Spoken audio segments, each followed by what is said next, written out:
Hey guys, welcome back to another episode of PT Studies. Today we're going to be going over the rotator cuff. So the rotator cuff is a dynamic sling, which basically means that the muscles always have to be taut in order to keep the humerus in place. As we can see, this is a regular ball and socket joint. The ball will pretty much stay inside the socket unless it's pulled out by an outside force. But the shoulder looks more like this one, where it's a ball on almost a flat surface. So the muscles have to always have a certain muscle tone to them, or else the person will dislocate their shoulder, which is also why people with laxity in their rotator cuff are going to chronically dislocate their shoulder. So enough on that, let's get to the muscles. So the first muscle that I would like to discuss is the supraspinatus, right up here.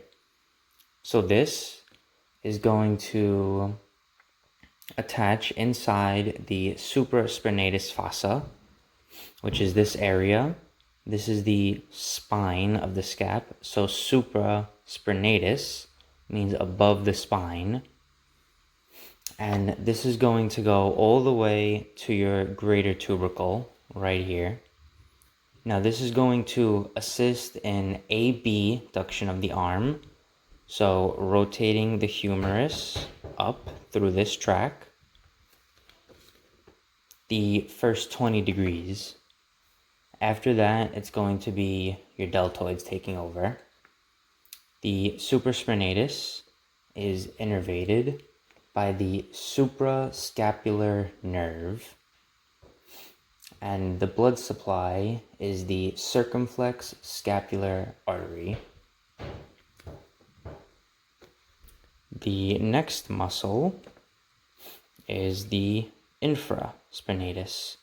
So here's your spine, infraspinatus, this whole thing right here. It attaches into the infraspinatus fossa, going all the way to the border, and it also attaches to the greater tubercle. This will help you externally rotate your arm,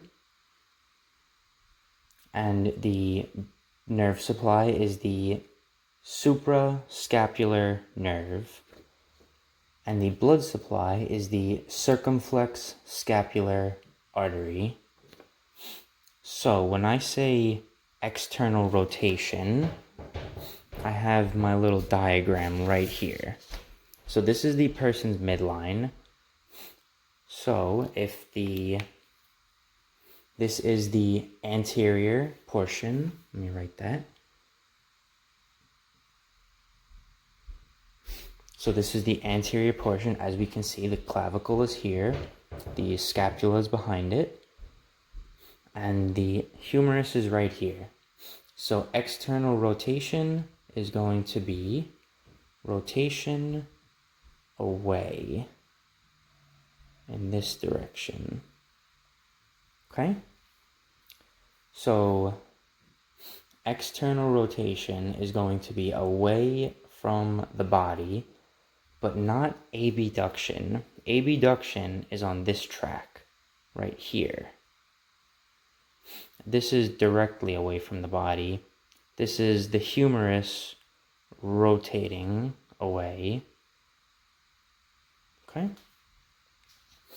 So the last posterior muscle is the teres minor right here. So this is also going to help in external rotation. It attaches in the inferior facet of the inferior facet of the greater tubercle, so right here. And it also attaches into the medial part of the lateral border. So this is your lateral border right here. Okay? Like I said, this also is going to aid in external rotation. The final muscle of the rotator cuff is the subscapularis. This entire muscle right here.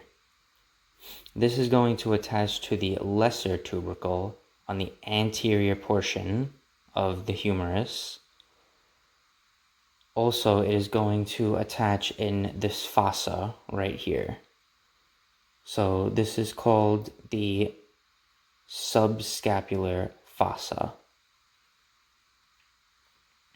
The nerve supply is going to be the upper and the lower subscapular nerve, and it's going to have its blood supply from the subscapular artery. And this muscle is responsible for internal rotation. So the internal rotation, your humerus is going to be towards the midline. So here's your humerus, and it's going to rotate towards midline. So if you have any questions, leave them in the comments section below. That's the rotator cuff.